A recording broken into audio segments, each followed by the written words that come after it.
I found this diary in the forest. Let me first preface this by saying I'm a 20-year-old man alone on a camping trip. This solo trip was supposed to be a way for me to get away from my autonomous life and discover myself in a more natural setting. However, this diary I found out here in the middle of nowhere has me intrigued, so I decided to post this now, since my cell reception will be unreliable for the next few days as I go deeper into the forest. I found this diary yesterday, the first day I arrived here, next to an old tree stump under some branches. I only noticed it because of the metal buckle that was reflecting the sun's light into my eyes as I walked by, and decided to take it with me. I forgot about it until today, when I was having a water break from all the walking I've been doing, when it fell out of my backpack.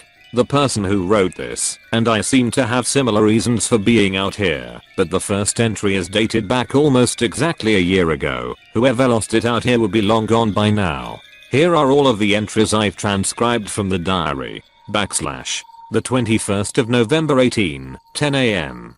So I read somewhere online that keeping a diary can help people regulate emotions, which, I must admit, I'm quite terrible at most of the time. I'm hoping this trip will help trigger a creative spark in me, since I've been at a loss lately with my art and already booked the time off a while ago from my casual job. I'd rather not be at home with all the distractions of modern life anyways. I got up early this morning to get here at a decent time, so I've got plenty of time to search for a decent place to pitch my tent for the night and do some sightseeing of the forest beforehand.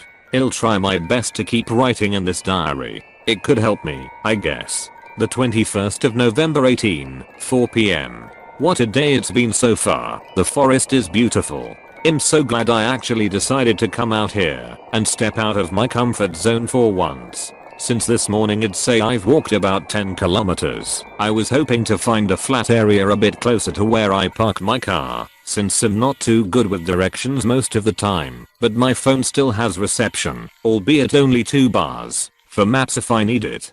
Despite that, I found a place to pitch my tent a couple hours ago and finally have my tent up.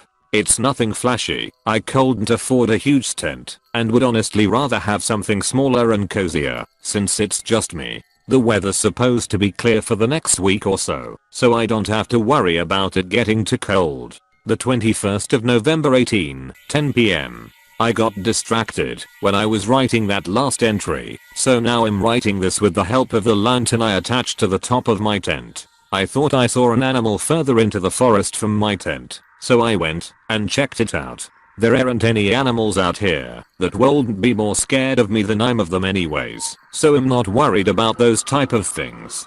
Turns out it was just an oddly shaped tree stump, but I completely forgot I was halfway through an entry when I stopped writing. I could listen to the birds out here all day honestly. I brought food that doesn't need to be heated, since I don't think I could start a fire to save my life. So I ate some jerky for dinner before zipping up my tent for the night, just as the sun was setting. I'd probably end up tripping over myself if I tried going outside at night on this trip, since I only have my lantern and a flashlight for light. The forest is so peaceful at night. I'm going to try and sleep now. The 22nd of November 18, 7 AM. Well, last night I slept like a baby. I didn't wake up once, which surprised me, since I'm usually a pretty light sleeper, but the forest was evidently pleasantly quiet. After I have something to eat this morning, I plan on heading towards a landmark on the map I printed, which I found online before I came here. It's not very detailed, but what I'm heading towards seems like it could be an old campsite. Apparently, there's a river nearby where a tree has fallen over which can be used to cross the water. After that I need to follow the river upstream about 3 kilometers, then head north into the forest, where I should eventually get to the location on the map. Whether there's anything there or not, it'll be worth exploring the forest more, and I'll have plenty of time to get back before sunset, since the sun probably rose only about an hour ago. The 22nd of November 18, 10:30 AM. I guess I was quite a ways off with how far the river was from where I pitched my tent, since I only expected it to take about an hour to get here. Mind you, I was frequently stopping to take in the scenery and relax so I don't overexert myself so early into this trip. Regardless, I finally got here and can see the fallen tree not too far from where I'm right now. I've drank about half the water I filled my bottle with this morning, so I'm going to go down to the riverbed and try using my new filter to fill my bottle up again. All I have to do is fill the pouch with water and squeeze the water through the filter into my bottle. Wish me luck. The 22nd of November 10:45 am.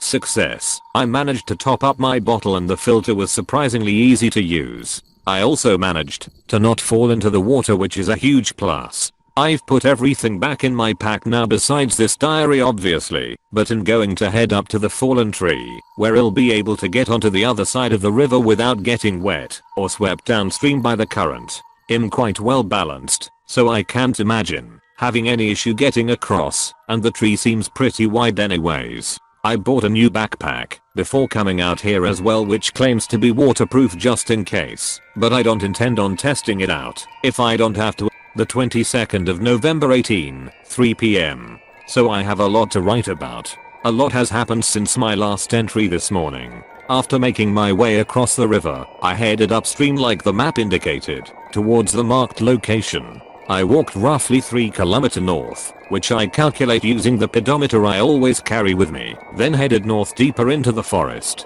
Going in here, the forest was a lot denser than it had been up until this point. However, I'm wearing suitable clothing and was prepared for this. What I wasn't prepared for was the state of the old campsite I was heading towards. While I know this campsite is extremely old and I'm sure hasn't been used in a very long time due to how remote it is, there were a number of eerie things I discovered. Upon entering the campsite, an extreme odor pierced my nostrils, like nothing I've ever smelt before. I can't even begin to describe how bad the smell was. However, I didn't want to leave immediately, since I spent so much time getting there. I used the bandana I had wrapped around my neck as a makeshift face mask to try and filter out some of the stench while I continued looking around. It was clear this place was abandoned. There was no evidence of a fire in the designated fire pit and only the remains of an old tent which had long since collapsed, seemingly from weather exposure. But let me get to the part where I discovered etchings on all of the trees surrounding the campsite. Each of the trees contained multiple etchings of the same symbol. It looked satanic, but I won't really know. However, this still wasn't the weirdest thing I found. That smell I wrote about. I noticed I couldn't hear any of the birds chirping, like I could the entire way there, so I looked around in the treetops to see if I could spot any. This is when I spotted something extremely disturbing. High up in one of the trees I could see something that appeared to be a dead animal with its insides splayed open. I've never seen an animal like it before, but it was so high in the tree I could barely get a good look at what it was before I started throwing up all the water I had drank on my way here. I can't handle gore, and seeing this just made my stomach turn inside out. Needless to say, after seeing that, I grabbed my pack and started my way back towards the river. Now I've just been sitting here for the past hour by the river thinking about what I saw back there. It just doesn't make sense. The 22nd of November 7 p.m.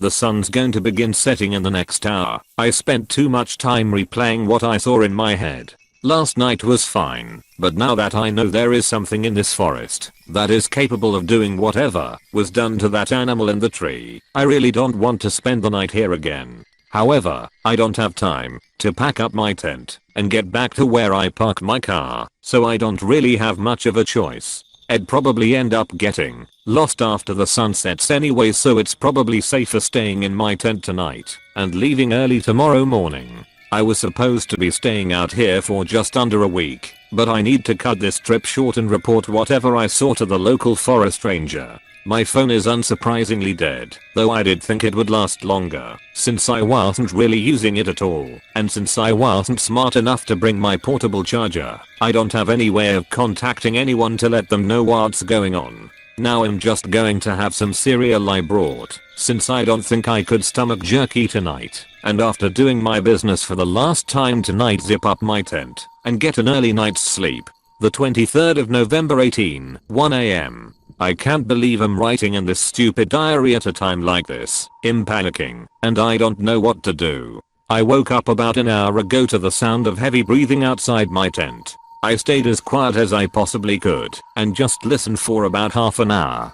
I'm not religious, but I prayed whatever it was outside my tent would just leave. I have no idea what it could be. It didn't sound human, and no animal that is supposed to be in this forest sounds like what I was hearing. It's been about a half hour since the breathing stopped. It didn't fade into the distance, it just stopped altogether. I don't know what to think of it. I'm using my flashlight under the blanket I brought to write this. I don't want to alert whatever is out there to my presence by turning on the lantern. I'm going to stay awake for the rest of the night if I can in case it comes back. The 23rd of November 3 AM. Update. I started to doze off at around 2:30 AM. I think I tried staying awake, but my body feels exhausted from all the walking I did yesterday. I woke up what felt like minutes later to what sounded like the zip on my tent being unzipped. I shot up and looked at where the zip was, but it was completely closed. I don't know if this was just my mind playing tricks on me or if the zip was actually being closed.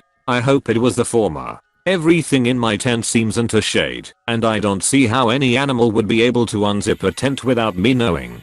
Maybe that's just my wishful thinking. I'm trying my best to stay calm, but honestly, I'm barely holding it together. I never would have come out here alone if I thought there was even a possibility of this happening. The 23rd of November 6 AM. The sun is starting to rise again. I've been awake since my last entry. There was no chance I was falling back asleep with the thought of something unzipping my tent. I'm going to head back to my car as soon as it's light enough for me to take down my tent and navigate towards where I need to go. I really hope whatever was hanging around outside my tent last night got bored and has left the area. I have no other choice but to get out of here as soon as possible. I'll write another update when I get to my car. / The diary ends here. I don't really know what to make of it. The map I printed before coming out here sounds similar to the writer's map as I cross-referenced the landmarks that were mentioned. I can't tell whether this is just some elaborate joke or if this actually happened to somebody, and if so, I don't want to think about why their diary was left here. I'm torn between leaving right now or heading towards that campsite to help find out whether this whole ordeal is real or not. I'm not totally convinced. Hey, thanks for watching, and don't forget to subscribe.